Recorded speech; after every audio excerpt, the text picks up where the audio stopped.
Good evening. I hereby call this regular meeting of Nacogdoches ISD Board of Trustees to order. Let the record show that a quorum is present and a notice of this meeting was posted as required by Texas Open Meeting Act. Board member Mrs. Mindy Winslow is unable to attend today. Please remember that the items do not have to be taken as it has been listed. Thank you for joining us and ask you to turn your cell phones to the silent mode, please.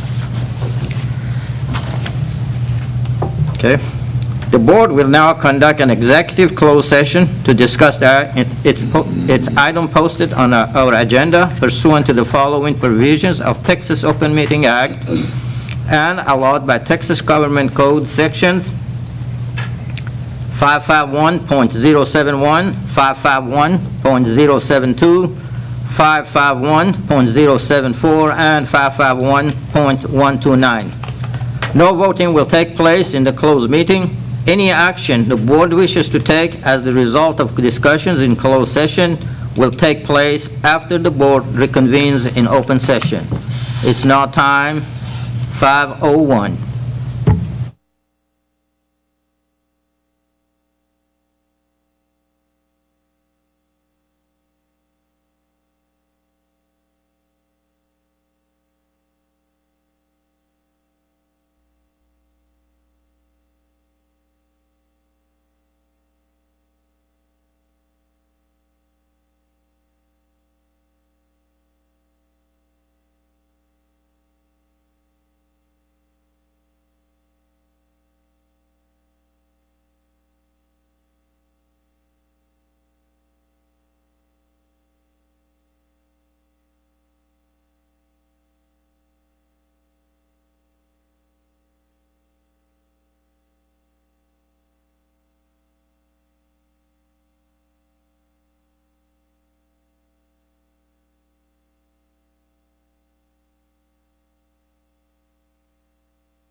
Good evening, everyone.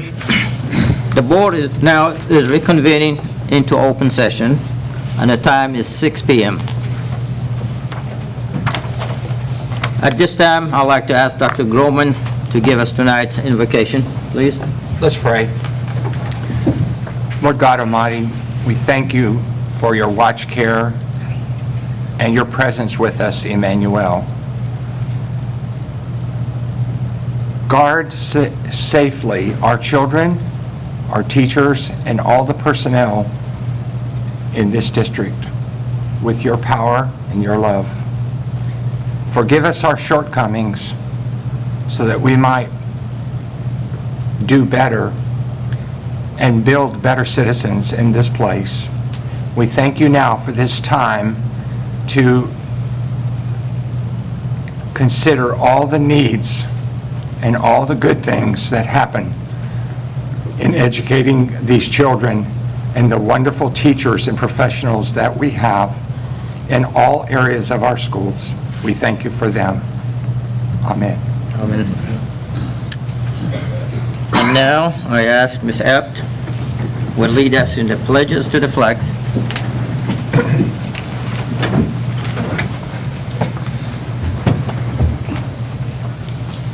Pledge allegiance to the flag of the United States of America and to the republic for which it stands, one nation, under God, indivisible, with liberty and justice for all. Honor the Texas flag. I pledge allegiance to thee, Texas, one state, under God, one indivisible.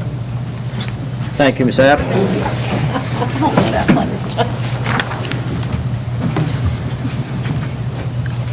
Before we go to the program, actually, last Monday, I was going to welcome Dr. Welches to NISD and be a part of the committee, and I intentionally waited until today, because if there's a parents here, I need to know you too. So I'm a very short, basically, just as my height, so very welcome. Thank you very much. Okay. At this time, we have superintendent's reports and announcements. Thank you, President Fashid and Board. School's back in session. The very first day of school was yesterday. It went just about as smoothly as could be expected. The teachers and campus staff welcome back the children across the district for the very first day of school. It was very exciting to see our students, both new and returning, back in our classrooms. At McMichael Middle School, the traffic flow worked extremely well on the first day of class. By first bell at 8:20, there were only a few students still being dropped off, and pickup at the end of the day was just as amazing throughout the district at various campuses. It was also very exciting to see our new 4-year-olds arriving at our newly remodeled Fredonia Elementary Center. I was privileged to watch 2 twins walk in beautifully. Boy, Mom had to get up early in the morning. They were dressed to the nines, from their toes to the bows on their head. But I also saw another one walking in that was not quite as happy. And I commend the teacher, because she had a hold of that little one, was not going to get away. But to turn around and look at the car and watch Mom, there were just as many tears in Mom's eyes as there were in that little girl. But I promise you this, in an hour, that little girl forgot about all her troubles. Unfortunately, I can't speak for Mom. It was probably tough the rest of the day for her until they got home, but it was great to see that. All in all, it was just a wonderful beginning of the school year. I pray and ask for all of y'all to be patient with us when it comes to transportation with our buses as we continue to make that work for us. I know it's frustrating in trying to get it to work, but I'm paying close attention to it. Mr. Martin is working through it really closely as well to make sure that how can we address that so we make it much better with our transportation. Football tickets are on sale for the upcoming season. You can go to our website, nisd.org, and click on the athletics button to find the links to buy tickets for the season, for the varsity football, as well as tickets to all sporting events. This year's tickets will be sold only online for all NISD games and sporting events. Also, just a reminder that our rivalry game against Lufkin will take place at the Homer Bright Stadium on the campus of SFA.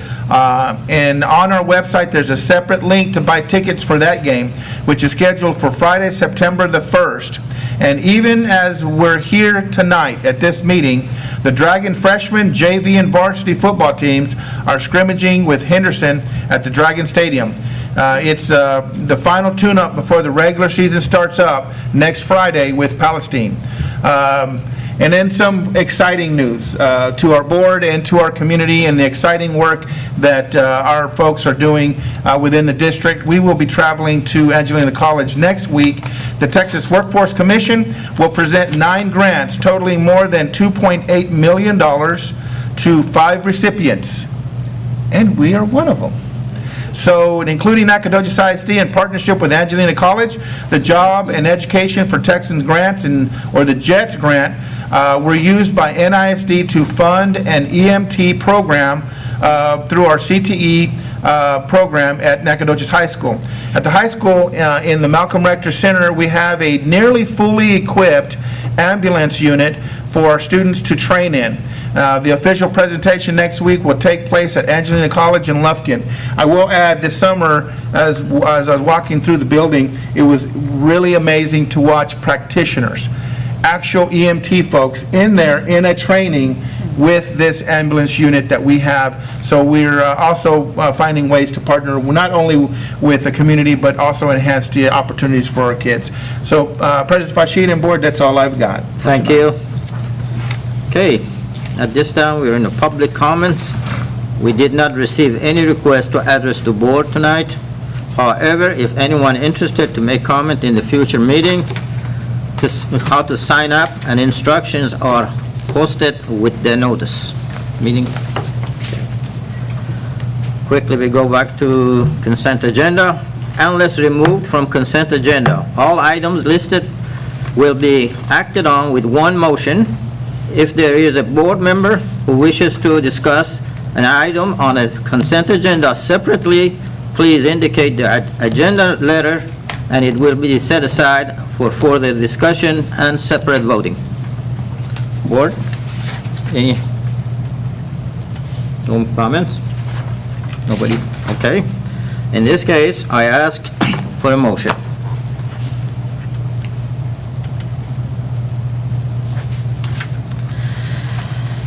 I'd like to make a motion that we, I can't remember the words. Approve the consent agenda as presented. Make it.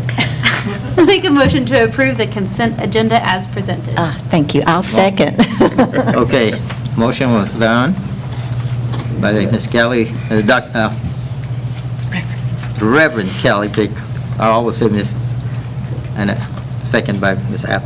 All in favor indicate by saying aye. Aye. All opposed, the same sign.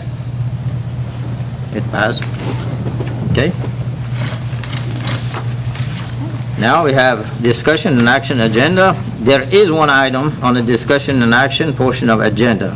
However, there is no action resulting from the executive closed session discussion. Okay? Tonight, we have 2 reports, starting with the Student Code of Conduct update for 2023-2024 school year. Presenter, Mr. Lu.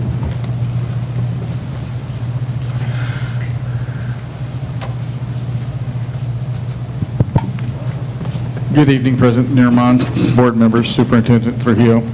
Tonight, I wanted to let you all know of some changes to our Student Code of Conduct. Recently, the 88th Legislature passed House Bill 114, which has a nice little rule in there about e-cigarettes. So if you take a look, as of September 1st, 2023, a student shall be removed from class and placed in disciplinary alternative education setting as provided by Section 37.008 if the student possesses, uses, sells, gives, or delivers to another person an e-cigarette as defined by Section 161.081 of the Health and Safety Code. So what we do is we go over there to the Health and Safety Code, and this is what it says. It talks about the electronic means of delivering nicotine and things of that nature. But I want you to take a look at Section B, down at the bottom. It defines it as a component, part, or accessory for the device, regardless of whether the component, part, or accessory sold is separately from the device. So what it's saying is, if it's a vape, nicotine vape, it's a mandatory placement in DAEP. If it's a part of a vape, then it's a mandatory placement in DAEP. So they could have an empty vape, they could have a charger, they could have a nicotine vial. Either one, it's still a mandatory placement. So, what are we doing as a district to help with this situation? Because, you know, we have a number of kids out there who are using these vapes. So I wanted to go over that. Number one, we did do a newspaper article. We were asked some questions about the newspaper, and they published that, I believe, July 27th. KTRE did an interview with Mr. Linebarger talking about it. We have made posters, 11 by 17 posters, look just like that. They're hung in each classroom, they're in the entry to each building, and they're in the hallways. We also sent a social media campaign out. We put on our Twitter and our Facebook this particular letter going out to the parents. It was also emailed to the parents through our system. If you notice in there in the highlighted blue, those are links that provide parents information about the dangers of using vapes. And so we wanted to not only to let the parents know the new legislation, obviously, but also, hey, please talk with your parent or with your kids, and here's some information about the dangers of using vapes. Now, this is strictly my opinion on this, but I think the state legislature knew that we would see quite a few additional DAEP placements throughout the year based on this. So they did come up with some legislation talking about this. What they say is, if DAEP is at capacity, when a student is assigned to DAEP for vaping, they are to be placed in ISS until a position is open at DAEP. Now, those days they are in ISS do count towards the number of days they were assigned DAEP. So there's a possibility that a student assigned DAEP could sit in ISS the entire time doing their thing. But if a spot opens up, we have to send them over to DAEP. So the other thing that they said regarding the capacity at DAEP was that if we have a student, DAEP's at capacity, they're full. We have a student who has conducted a violent offense, then we need to pull out one of our vape e-cigarette kids, put them in ISS, send the violent offender over to DAEP. Once a position comes open again, that student that we put in ISS has to go back to DAEP. So it's a little, we could have somebody sitting in ISS for vape, pending a placement. It opens up, they go over there, then all of a sudden we have a violent offender, we got to pull them back. They go back into ISS, and then 2 days later something opens up. It's going to take some thought and process as to how we're going to do this, and make sure that we're following the law of the land. We got to follow it. So, are there any questions for you all? Yes, sir.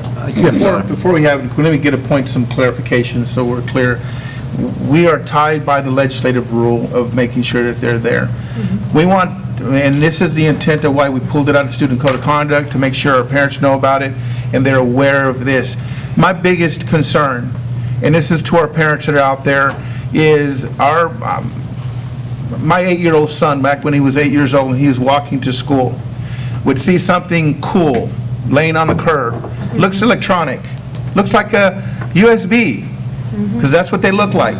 He picks it up and he plays with it a little bit, and then he decides, hey, this is a cool little tool. Let me show it to my friend at school. understand that's possession of a vape.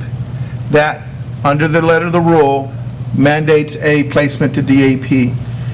So we want to make sure if the kids, and then we've got to start making sure our kids, just because it's curiosity and it's cool and it's on the curb or it's on the playground, we don't really want to pick anything up and carry it in because we don't know what that is. Vapes are presented in all kinds of shapes and forms.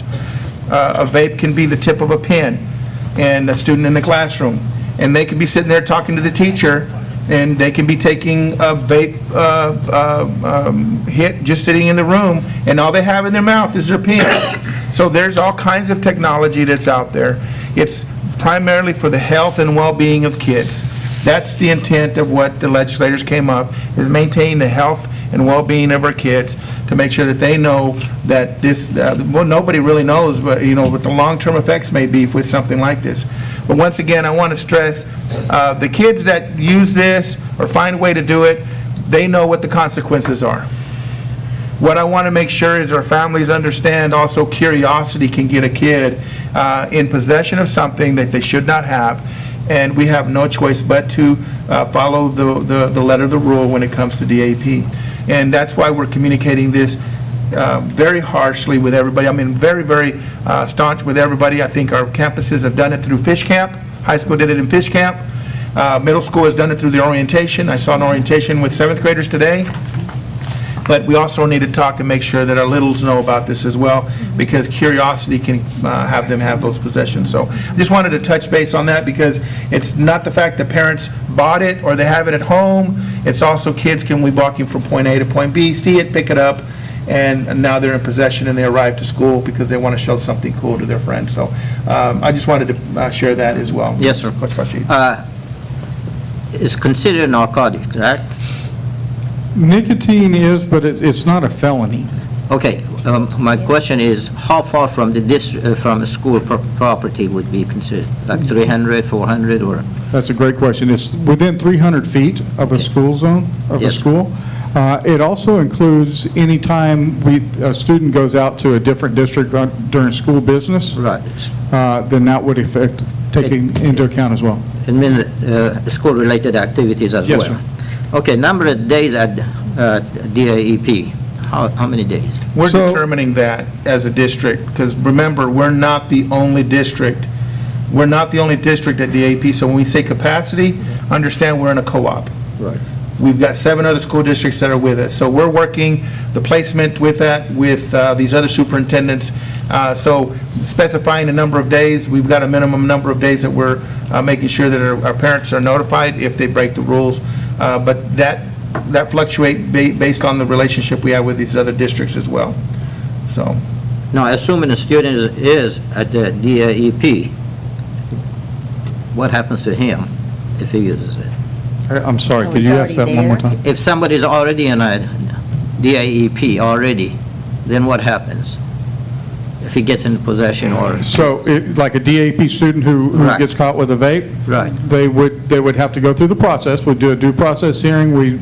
They would assign them additional DAP. Okay. Okay. I have one question. Is there a difference in consequence if it's a THC vape versus a nicotine? Yes, ma'am. So the new legislation, it used to be that any type of felony drugs, and THC was one of them, if they got caught on school property or within 300 feet, then that was a mandatory expulsion. And this year, they've changed it where it's a mandatory placement at DAEP. Okay. You got a question? Yes. Okay. Thank you. Thank you.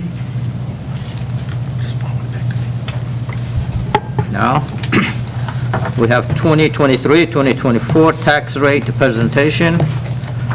Ms. Lisa Barbrick, Chief Financial Officer.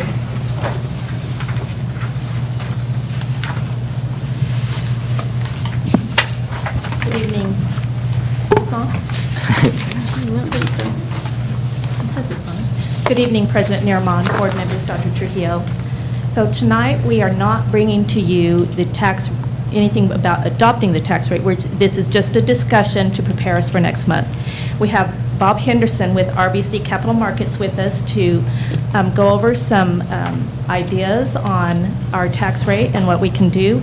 And then I will follow up with just a little blurb.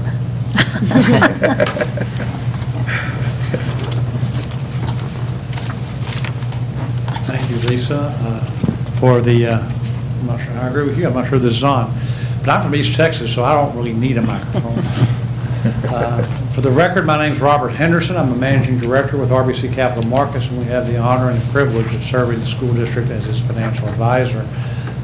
As you've heard me say many times before, I'm a native of Marshall, so I always love coming up back to East Texas. I love my home in Hill Country, but it's always fun to come home to East Texas.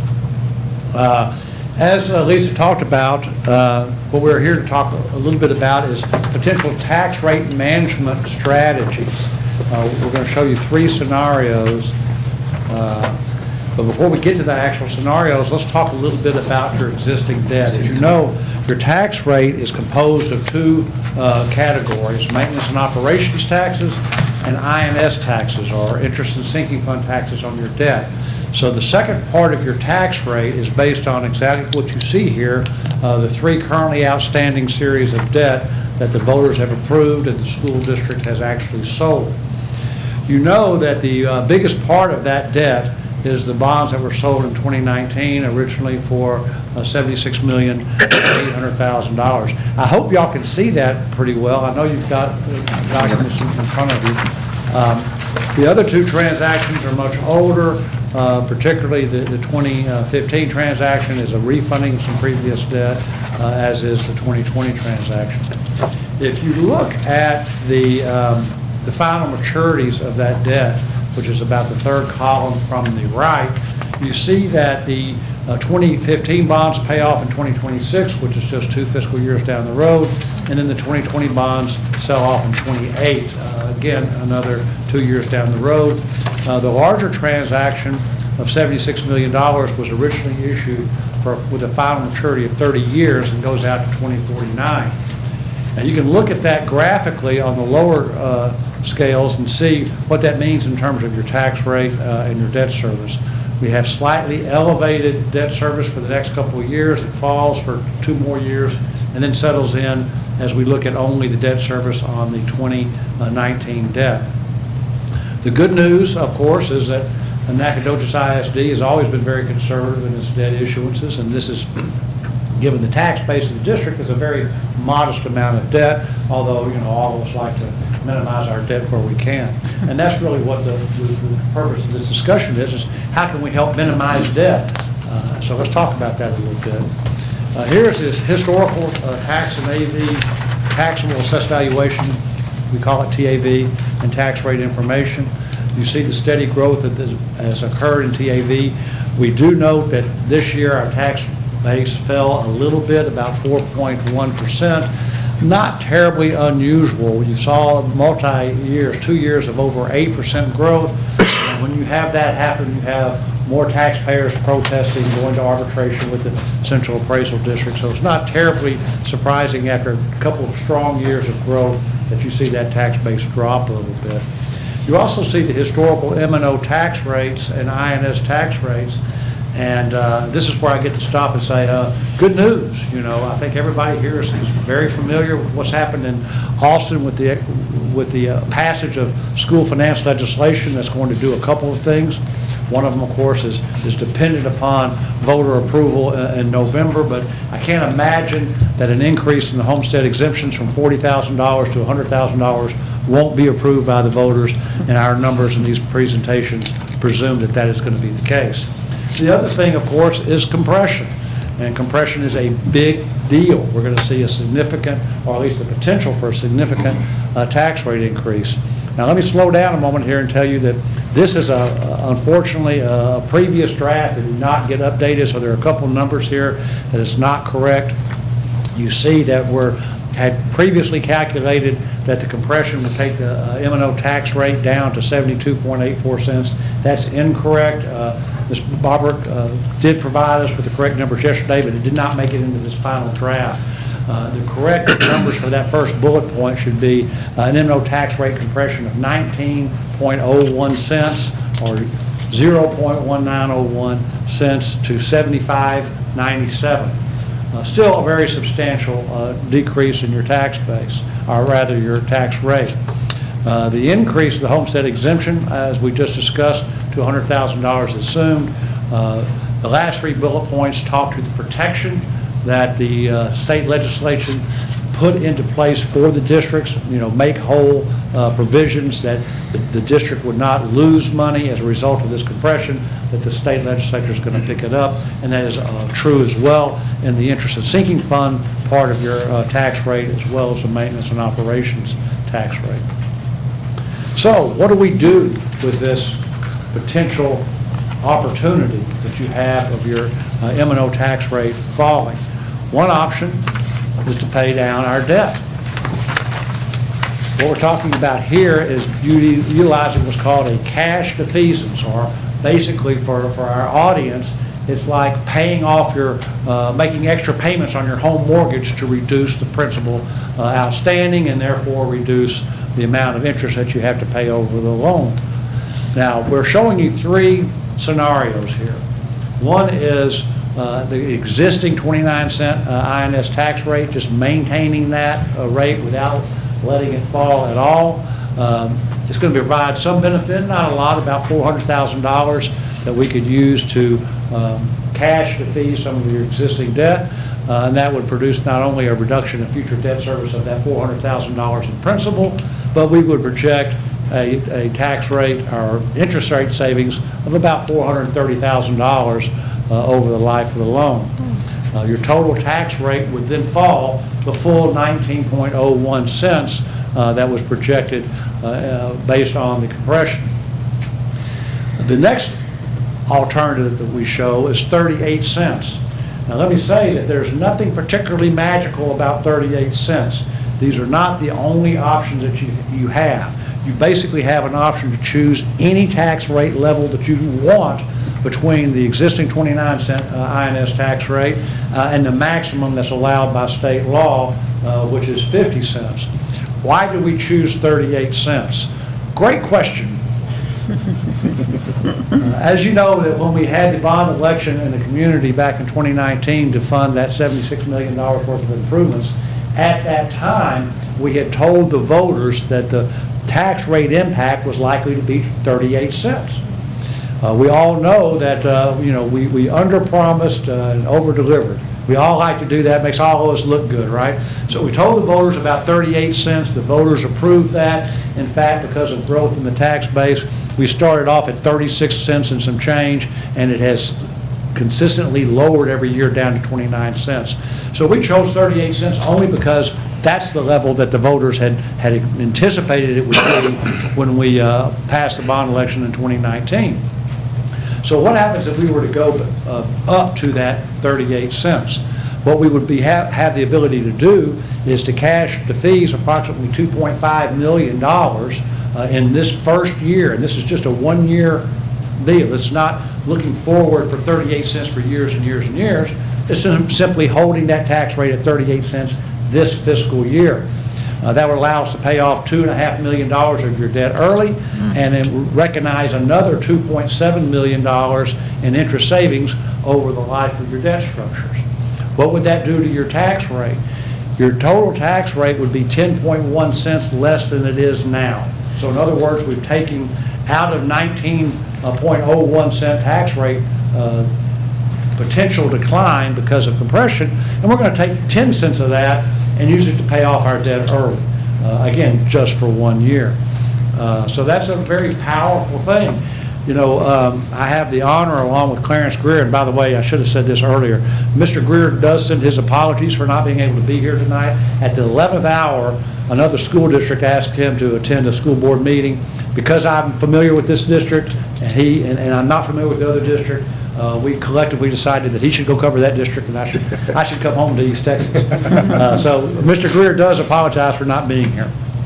But what we're talking about here is that Mr. Greer and I jointly work as financial advisors at Dallas ISD. Dallas ISD has been employing this tax rate management strategy for several years now, about 7 years now. And what they've done is they've maintained a constant INS tax rate, and as their tax base has grown, they've kept the tax rate the same, cash to fees debt. When the legislature was looking at addressing the issue of tax rate management, Dallas ISD became a poster child of the discussions because we had saved $327 million in interest payments for the taxpayers of Dallas ISD by simply maintaining a level INS tax rate and paying debt off early. Now, they have $3 billion worth of debt outstanding. You don't, so the orders of magnitude are obviously different, but it's the same strategy. So if we take 10 cents out of that 19 cents that we're looking at saving in compression, we could reduce your future debt service by a total of $5.2 million here, $2.5 million in principal reduction, $2.7 million in interest savings. If we were to do it again next year, another $5.2 million in savings.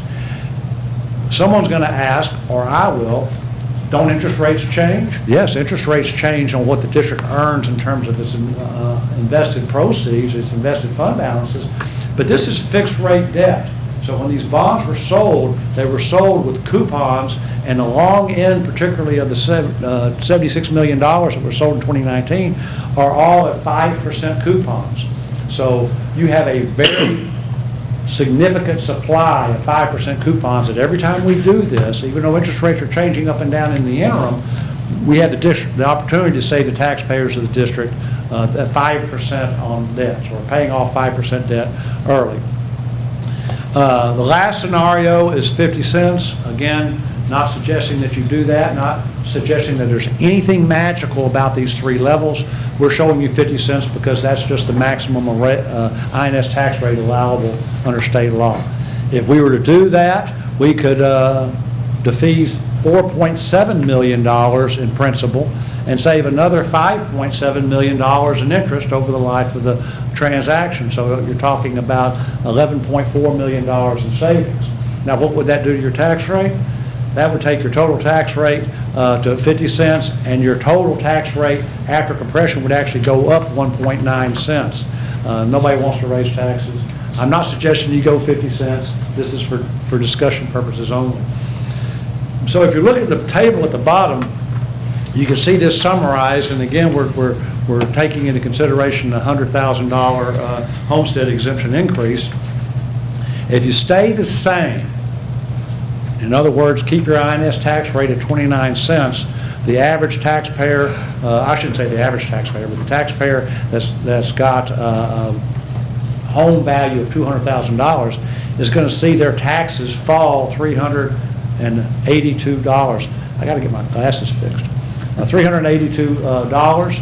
If we go to the 38-cent level, again, what the voters understood they were approving in 2019, they would still save $202 a year in taxes. So you can pass on $200 a year in tax savings to your citizens and still pay off, save $5.2 million by paying off $2.5 million in principal. If you were to go to the 50-cent tax rate, their taxes would actually go up slightly, $36 or $38, again, strictly for informational purposes. This is a great strategy that we have utilized with a number of school districts as well as cities in our financial advisory work, and it's something we want you to think about as an opportunity. You know, what makes this opportunity so strong now is the fact that the compression is occurring this year. If you drop your tax rate to 19.2 cents and you come back next year and for whatever reason want to adopt the strategy then you're looking at a tax rate increase, and everybody's going to say, well, what happened to, you know, our savings and so forth. So I think because we're looking at a 20-cent, almost 20-cent total tax rate savings because of compression, why not take some of that at least, start paying off your debt early, and reduce the long-term tax burdens of your citizens. I know that's not as exciting as vape, but I'm happy to answer any questions that you might have.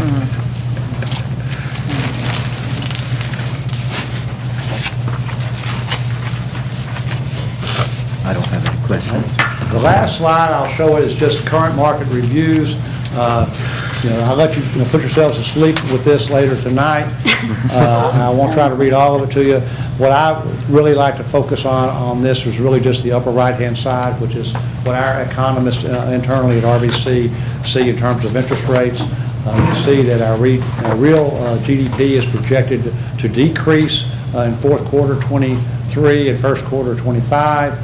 Inflation, core inflation, has actually gone up in July, and we're predicting that it's going to stay up through, the third quarter of 2023, slowly falling. We're hoping,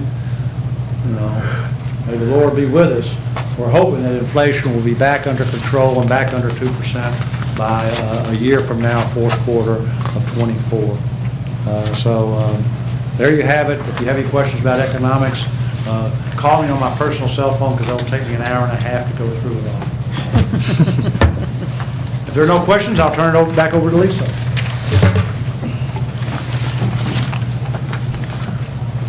I don't know what I just did.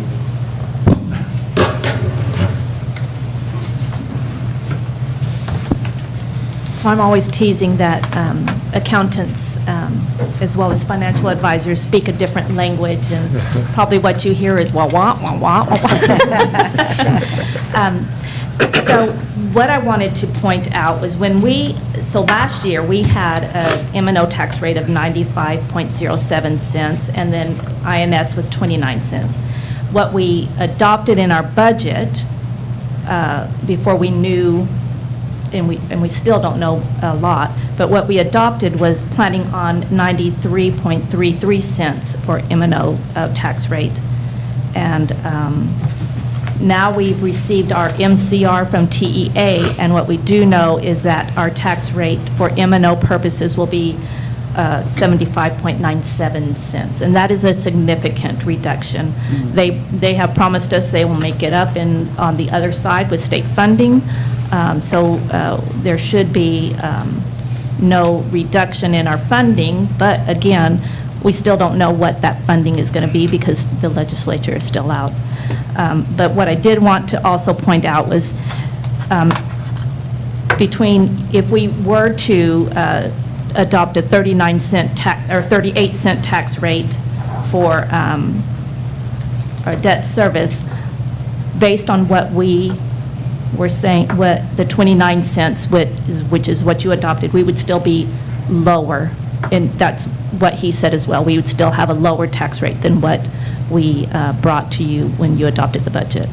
So I want you to keep that in mind. Any questions? I don't have any. Okay. And next month is when we will be bringing the tax rate for adoption.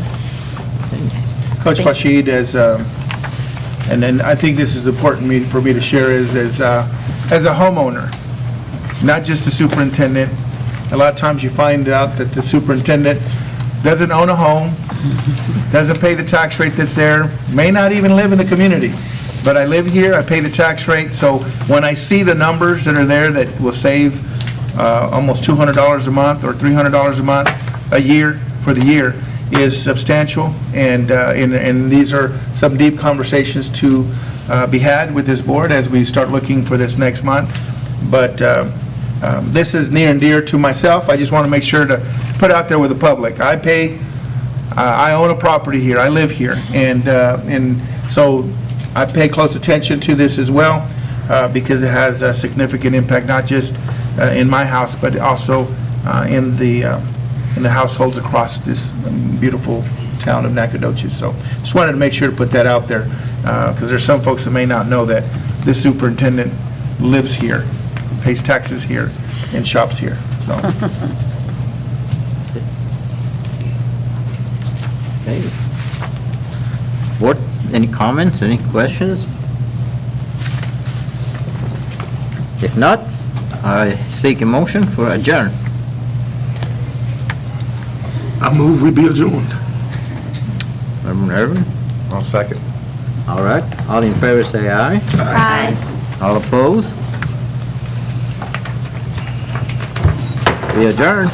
There's a football game going on. It's Henderson.